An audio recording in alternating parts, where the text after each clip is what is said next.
नमस्कार, स्वागत है आपका। मैं आपके साथ स्टेश नैन मोर। आप देख रहे हैं मारा हरियाणा और मारा हरियाणा की शुरुआत करेंगे हरियाणा की राजनीति से जुड़ी बड़ी खबर के साथ। खबर है हरियाणा कांग्रेस को लेकर जो आज बड़ा मंथन कर रही है। दिल्ली में विधायक दल की बैठक बुलाई गई है और इस विधायक दल की बैठक में कांग्रेस रणनीति बनाएगी हरियाणा विधानसभा के बजट सत्र में कैसे सरकार को घेरना है। दिल्ली में आज कांग्रेस की ये अहम बैठक हो रही है। नेता प्रतिपक्ष भूपेंद्र सिंह हुड्डा, प्रदेश पार्टी अध्यक्ष राव नरेंद्र सिंह इस बैठक में शामिल होंगे और यहां सभी विधायकों के साथ मिलकर रणनीति बनाई जाएगी कैसे 20 फरवरी से शुरू होने जा रहे हरियाणा विधानसभा बजट सत्र में सरकार को घेरना है।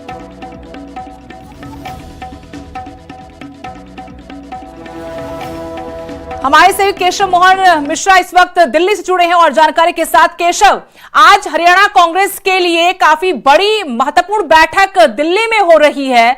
बजट सत्र से पहले रणनीति बनाई जाएगी, क्या अपडेट है? कितने बजे बैठक है? कौन कौन यहां पर पहुंच चुका है? कौन पहुंचने वाला है?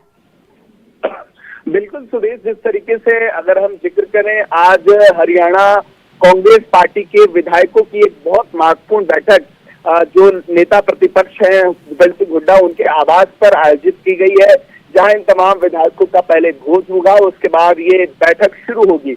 इस बैठक के हरियाणा की राजनीति में कई मायने हैं, क्योंकि लगातार अलग अलग मुद्दों पर जिस तरीके से कांग्रेस पार्टी जहां लोकसभा के सदन में सरकार को घेरती दिखाई दे रही है, वहीं कांग्रेस पार्टी भी प्रदेश में कई मुद्दों पर सरकार से आक्रामक होती नजर आ रही है। वहीं अगर हम जिक्र करें तो हरियाणा में अलग अलग मुद्दों को लेकर आज जो ये बैठक है वो आयोजित की गई है। संगठन में विस्तार से लेकर विधायकों की क्या रणनीति रहेगी, इस पर आज ये जो बैठक है वो भूपेंद्र सिंह हुड्डा के आवास पर आयोजित। बिल्कुल केशव, यही मैं आपसे पूछना चाहती थी कि ब्लॉक समिति को लेकर भी नियुक्तियां होनी है, उनको लेकर भी बैठक है, प्रभारी भी इसमें शामिल होंगे। उस बारे में कोई जानकारी मिल पाई हो कि कब तक जो बाकी नियुक्तियां अटकी हुई हैं, जिसको लेकर खबर पहले ये आई थी कि बहुत खींचतान है, हर नेता अपने करीबियों को चाहता है कि एडजस्ट कर दिया जाए, इस वजह से संगठन का विस्तार नहीं हो पा रहा, संगठन में आगे नियुक्तियां नहीं हो पा रही। मुझे ये लगता है कि पहले हमें ये समझना पड़ेगा कि ये विधायक दलों की बैठक है, तो ऐसे में संगठन से ज्यादा सरकार की नीतियों पर बतौर विपक्ष कांग्रेस की क्या रणनीति रहेगी उस पर मंथन होगा। और ये प्रदेश का मामला, तमाम कांग्रेस के जो प्रतिनिधि हैं, जो संगठन के लोग हैं, वो इस पर चिंतन करते हैं। लेकिन आज की जो बैठक है वो विधायकों के साथ आयोजित है। ऐसे में विधायक आगामी समय में विधानसभा को लेकर क्या रणनीति बनाएंगे।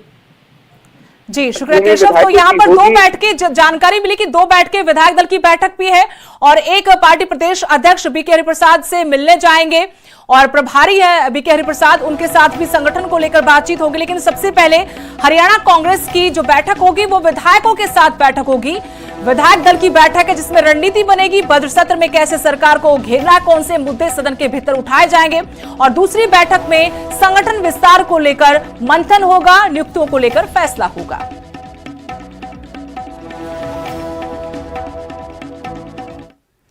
और एक बड़ा मुद्दा प्रदेश का यह है कि Haryana PGT computer science result जो आया है उस पर सरकार को कटघरे में खड़ा किया जा रहा है विपक्ष की तरफ से।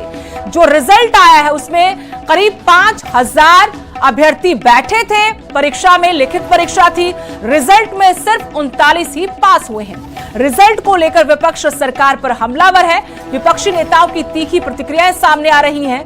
हरियाणा में पीजीटी कंप्यूटर साइंस का रिजल्ट जारी हुआ है। 7 साल लगे इस भर्ती प्रक्रिया को आगे बढ़ने में, लिखित परीक्षा के रिजल्ट तक आने में, लेकिन उसके बाद 5000 से ज्यादा जो अभ्यर्थी इस परीक्षा में बैठे थे, 1711 भर्तियां थी, उनमें से 39 पास हुए हैं। 1668 के आसपास मानिए कि यहां पर पद खाली हुए, करीब 5000 कैंडिडेट इसमें बैठे थे और ये मुद्दा गरमाया हुआ है। विपक्ष सरकार को कटघरे में खड़ा कर रहा है क्योंकि 98% के आसपास पद खाली हैं। जो परिणाम आया है उसमें सिर्फ 39 अभ्यर्थी ही, परीक्षार्थी ही पास हुए हैं।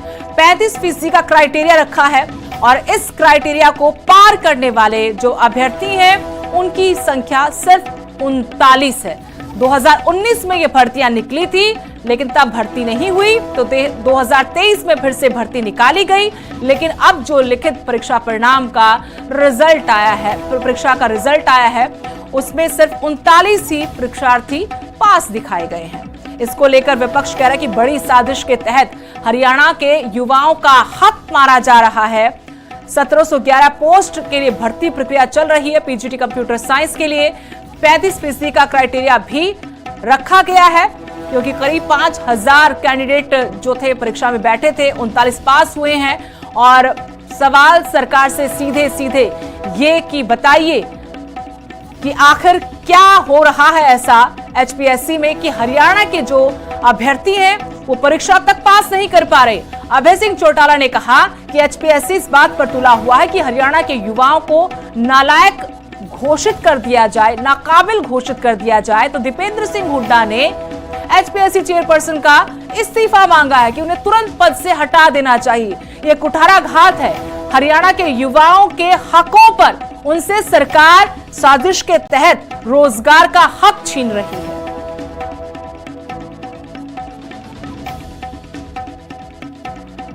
तो पीजीटी कंप्यूटर साइंस 7 साल का लंबा इंतजार, संघर्ष, उसके बाद उम्मीद थी हरियाणा के युवाओं को कि नौकरी मिलेगी, रोजगार मिलेगा। लेकिन 5 फरवरी को जो रिजल्ट जारी हुआ है एचपीएससी की तरफ से, उसमें 5000 से ज्यादा परीक्षार्थियों में से 39 ही पास हुए हैं। एक तो पहले से ही 35% का क्राइटेरिया लगा है, उस क्राइटेरिया को इस परीक्षा में सिर्फ 39 अभ्यर्थी ही पार कर पाए हैं। लेकिन विपक्ष इसमें यह आरोप लगा रहा है कि साजिश के तहत हरियाणा के युवाओं से उनका हक छीना जा रहा है, जानबूझकर पदों को खाली छोड़ा जा रहा है ताकि बाहरी राज्यों के लोगों को नौकरी दी जा सके। खासतौर पर आरएसएस का बार बार जिक्र विपक्ष कर रहा है कि बैकडोर से एंट्री हो रही है। यह हरियाणा के युवाओं का हक छीनने का मामला है। एक बड़ा षड्यंत्र रचा जा रहा है, चाहे कांग्रेस हो, आईएनएलडी हो, जेजेपी हो या फिर आम आदमी पार्टी, सभी ने 5 फरवरी को पीजीटी कंप्यूटर साइंस के रिजल्ट पर सवाल उठाए हैं। ये पहला रिजल्ट नहीं है, इससे पहले भी जो रिजल्ट सामने आए उनको लेकर युवाओं ने सवाल उठाए, विपक्ष ने सवाल उठाए। और अब पीजीटी कंप्यूटर साइंस 2019 में 1711 पदों के लिए भर्ती निकली थी, लेकिन भर्ती प्रक्रिया आगे नहीं बढ़ पाई और उसके बाद 2023 में फिर से भर्ती निकाली गई। तो इसका लिखित का परीक्षा परिणाम आया था 5 फरवरी को, जिसमें 5000 से भी ज्यादा जो परीक्षार्थी थे, जो अभ्यर्थी थे, उनमें से सिर्फ 39 ही पास हुए हैं।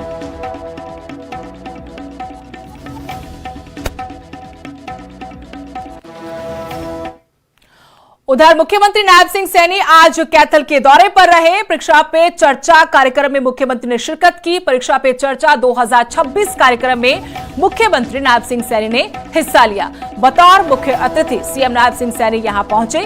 पीएम मोदी ने वीडियो कॉन्फ्रेंसिंग के जरिए विद्यार्थियों से बातचीत की, संवाद किया। मुख्यमंत्री नायब सिंह सैनी ने भी बच्चों से संवाद किया।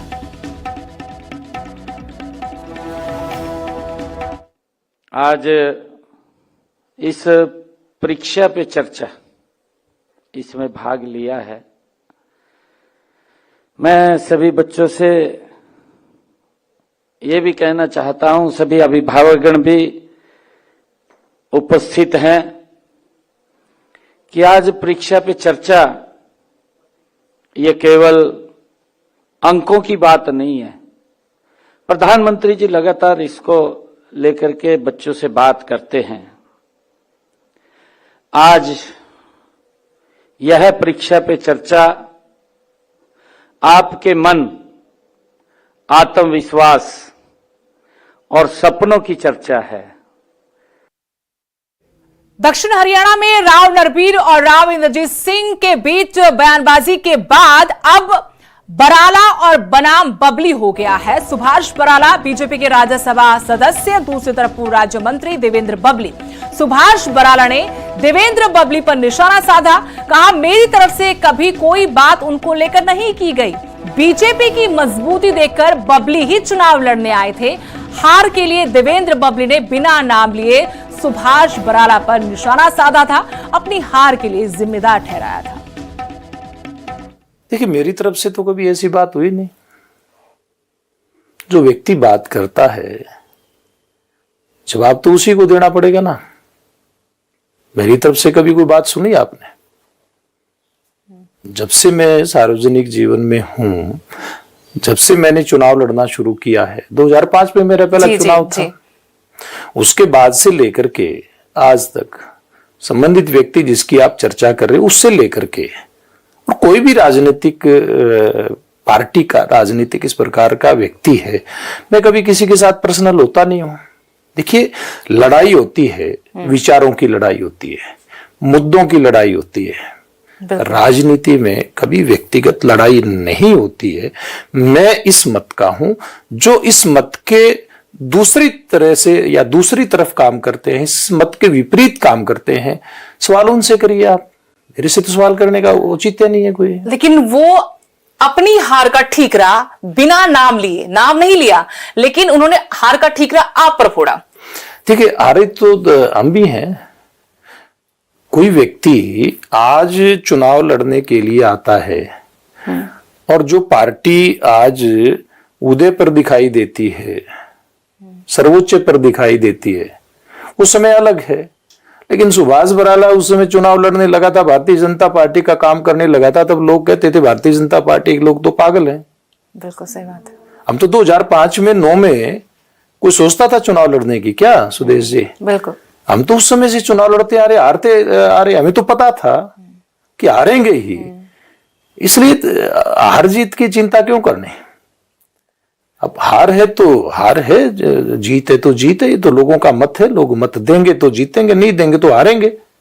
देवेंद्र बबली जैसे नेता क्या बीजेपी की मजबूती देकर, अपना फायदा देकर ही पाला बदल कर यहाँ आए, आप ये कहना चाहते हैं? देखिए, मैंने जो कहना था मैंने कहा है, इससे ज्यादा मैं इस विषय के ऊपर टिप्पणी नहीं करना चाहता। खबर गुरुग्राम से है। लगता है कि ये शहर स्टंटबाजों का शहर बनकर रह गया है। द्वारका एक्सप्रेसवे पर स्टंट करते हुए कार सवार नजर आए। बादशाहपुर जाते वक्त आज सुबह करीब 9:30 बजे की घटना बताई गई है। कार के गेट पर एक शख्स आपको नजर आ रहा होगा, कैसे यहां न सिर्फ नियमों की धज्जियां उड़ाई जा रही हैं, बल्कि अपनी जान को भी खतरे में डालते हुए जो पास से गुजरे दूसरे वाहन चालक हैं, उनकी भी जान को आफत में डाला जा रहा है। एक्सप्रेसवे पर सफर कर रहे लोगों ने ये वीडियो बनाया है जो सोशल मीडिया पर वायरल हो रहा है। गुरुग्राम पुलिस ने वायरल वीडियो के आधार पर इस मामले की जांच शुरू कर दी है।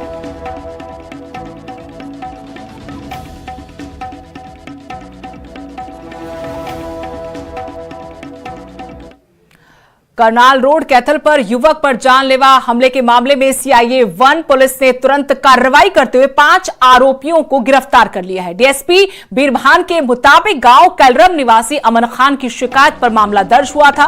2 फरवरी को करनाल रोड फाटक के पास नानू और उसके साथियों ने असलम पर डंडों और गंडासियों से वार किए थे। करीब 15 दिन पहले गांव के अड्डे पर आरोपियों और असलम के बीच गाली गलौज और मारपीट हुई थी। उसी की रंजिश के चलते इस हमले को अंजाम दिया गया। इस बारे में थाना सिविल लाइन में मामला दर्ज कर लिया गया। कैथल में युवक पर जानलेवा हमले के मामले में पुलिस ने ये कार्रवाई अमल में लाई है। करनाल रोड पर 2 तारीख को शाम के करीब 8 बजे में झगड़ा हुआ था और उस झगड़े के दौरान जो आरोपी पक्ष है उन्होंने इसके ऊपर गाड़ी चढ़ने का प्रयास किया था और उसको चोटें मारी थी, जिसके कारण वह घायल हो गया था। और सूचना मिलने पर सिविल लाइन थाना का स्टाफ मौके पर पहुंचा था, जिन्होंने 500 लड़कों को गिरफ्तार कर लिया गया है और उनको पुलिस रिमांड पर लिया जाएगा। खबर पानीपत से, जहां घोड़ों का आतंक देखने को मिला। खूंखार घोड़ों ने पोस्ट सेक्टर में 10 लोगों को नोच डाला। पानीपत शहर का सबसे वीआईपी एरिया माना जाने वाला सेक्टर 24 वार्ड 14 इन दिनों किसी डरावनी फिल्म से कम नहीं है। यहाँ का जो मंजर है वो बेहद डरावना है। यहाँ आवारा कुत्तों का नहीं बल्कि हिंसक हो चुके लावारिस घोड़ों का ऐसा तांडव देखने को मिल रहा है कि लोग अपने घरों से बाहर तक निकलने से डर रहे हैं। पिछले 7 दिनों में इन बेकाबू घोड़ों ने 10 से ज्यादा लोगों पर जानलेवा हमला कर दिया, उन्हें लहूलुहान हालत में छोड़ा है। मैं एमसीडी ऑफिसरों से अपील करता हूं कि वो पब्लिक प्लेटफॉर्म बनाए, हर वार्ड में एक दिन दे, महीने में समस्याओं को सुने, तभी समस्या दूर होगी। ऑफिसरों को पता चलेगा क्या क्या समस्या है। अगर हम एप्लीकेशन देते हैं तो हमारे ऊपर ही चढ़ जाते हैं सारे ऑफिसर, उनका तेरी कल्ले की समस्या और तो नहीं आए, क्या कितने का आदमी जाएंगे। इसको जो प्रशासनिक समस्या है वो तो प्रशासनिक ने सुननी पड़ेगी। वो ये थोड़ी है कि एप्लीकेशन मांग लेगा, दरखास्त दो हमारे को। घोड़ों का बहुत आतंक है। हमने जीवन में कुत्तों का सुना था, पहली बार घोड़े का सुना है।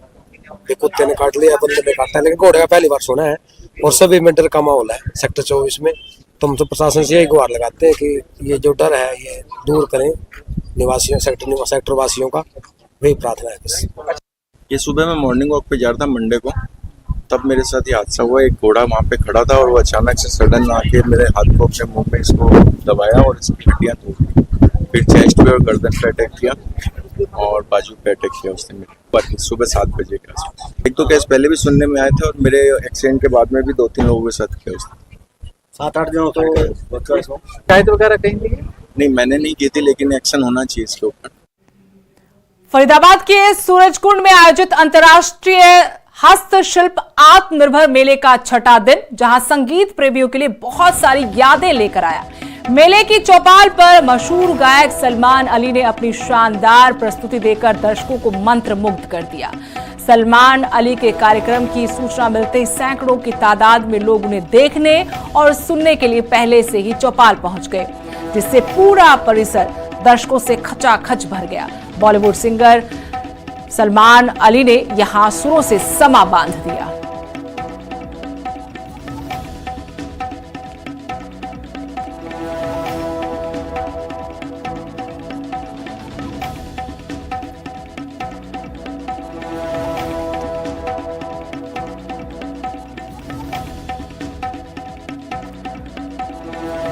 तो सूरजकुंड मेला जहां लगा हुआ है तो वहां सुरों की महफिल भी सजी हुई है। सलमान अली यहां पहुंचे तो सुरों से समा ऐसा बांधा कि दर्शकों को, श्रोताओं को झूमने पर मजबूर कर दिया।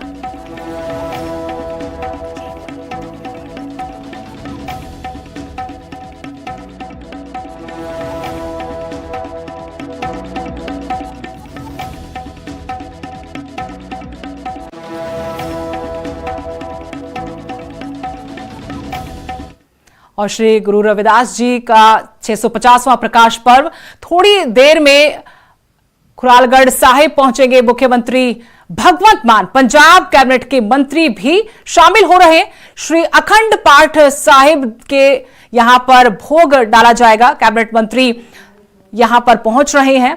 तरुणप्रीत सौंद भी यहां पर पहुंचे हैं। सीधी तस्वीरें आपको दिखा रहे। मुख्यमंत्री भगवंत मान यहां पर पहुंचे हैं। श्री गुरु रविदास जी का 650वां जन्म दिवस, इस मौके पर पंजाब की मान सरकार अपने संतों की मान सम्मान की परंपरा को आगे बढ़ाते हुए श्री खुरालगढ़ साहिब होशियारपुर, जहां अखंड पाठ का भोग डाला जाएगा। मुख्यमंत्री भगवंत मान आपको तस्वीरों में नजर आ रहे हैं।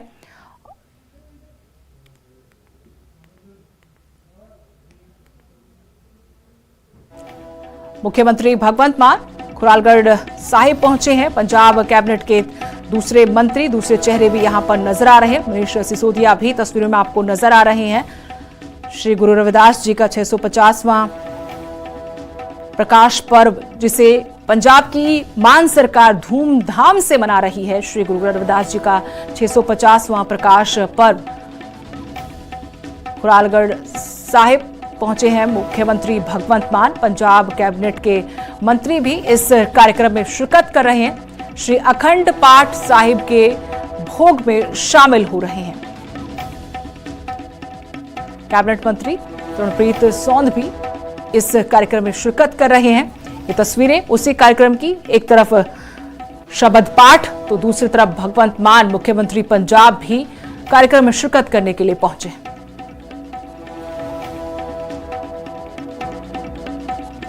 और अभी के लिए इस बुलेटिन में इतना ही। नमस्कार।